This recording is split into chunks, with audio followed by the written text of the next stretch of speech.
এগুলো কি উড়ন্ত পাখির দুরন্ত খবর? ভুয়া কথা এগুলো মনে হয় আপনাদের? এগুলো বাস্তব চিত্র।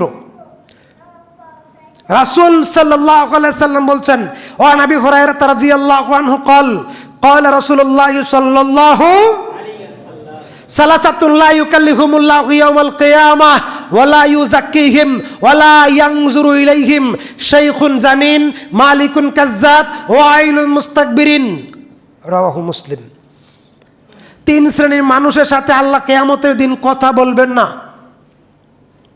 তাদেরকে পবিত্র করবেন না, তাদের দিকে রহমতের দৃষ্টিতে তাকাবেন না।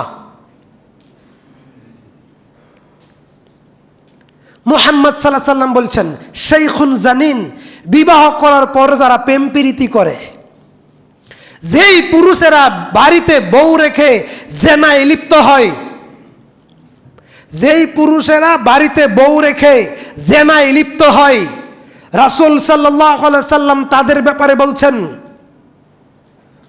আল্লাহ তাআলা কিয়ামতের দিন তাদের সাথে কথা বলবেন না, তাদেরকে মাফ করবেন না, তাদের দিকে তাকাবেন না। বাঁচার কোনো সুযোগ আছে? বাঁচার কোনো সুযোগ আছে? এখন তো শিক্ষিত ছেলে মেয়েদের জিএফ থাকে, আবার কি জানি থাকে, বয়ফ্রেন্ড থাকে, আবার গার্লফ্রেন্ড থাকে, শিক্ষিত যুবক যুবতীদের।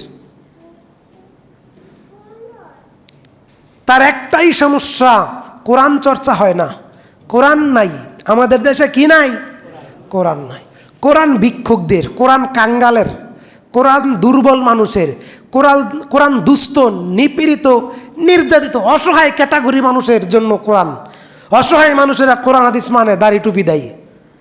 আর সমাজের, রাষ্ট্রের উঁচু শ্রেণীর সম্ভ্রান্ত, শিক্ষিত, প্রতাপশালী, ক্ষমতাশালী মানুষেরা লাইবুন লাহুন, যখন একটু মন চায় মাঝে মাঝে একটু যাইব, মাজারও যাইব, মৌলবীর কাছে, মৌলবীরে 2-1,000 টাকা 10,000 টাকা দিব, মাজারও যাইব, একটা খাসি একটা গরু নিয়ে যাইব, যুবকেরা মানুষ ফকির মিসকিন খাওয়াইব, আর আমার মতো ভাড়া করা মোল্লা 2-4 হাজার টাকা হাত দিয়া দিয়া দোয়া করায় পাপগুলো মোচন করে দিব।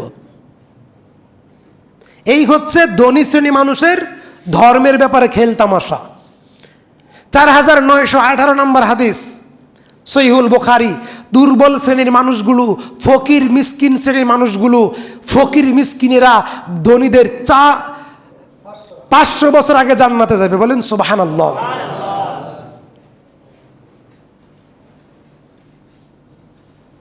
রাসূল সাল্লাল্লাহু আলাইহি সাল্লাম বলছেন, শাইখুন জানিন, বিবাহ করার পর যারা জেনা করে, আল্লাহ তাদের দিকে তাকাবেন না, কথা বলবেন না, ক্ষমা করবেন না, পবিত্র করবেন না। জেনা বলতে কি খালি অবৈধ সহবাস, অবৈধ সম্পর্ক? জি না।